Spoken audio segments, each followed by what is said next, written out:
जय जगन्नाथ दर्शक बंधु।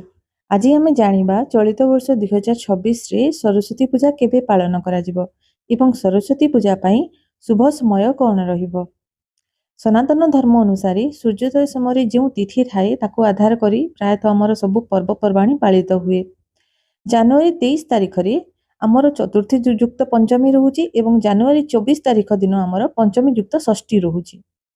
आउ जेतेबेले आमे बसंत पंचमी अबा सरस्वती पूजा कथा कहूचु सेतेबेले सबुबेले मने रखिबे जे आपण चतुर्थी युक्त पंचमी ही सर्वोत्तम, केबे भी पंचमी युक्त षष्ठी को ग्रहण करा जाए नाही। तेणु करी जनवरी 23 तारिख 2026 रे ही माँ सरस्वती बागदेवी पूजा अनुष्ठान हेबो। आउ एई दिन ही आपण तांकर आशीर्वाद प्राप्त करि परिबे।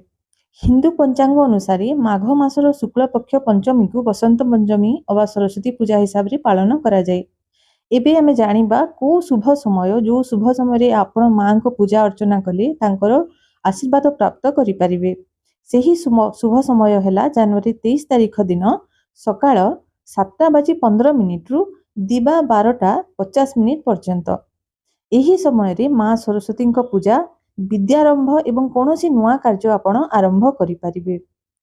हिंदू धर्म हिसाब से सरस्वती पूजा दिन बसंत पंचमी दिन विद्यारंभर मध्य परंपरा रही। कहीं कौनसी नुआ जिनिस आरंभ करबा पई एहा हैला सर्वोत्तम समय।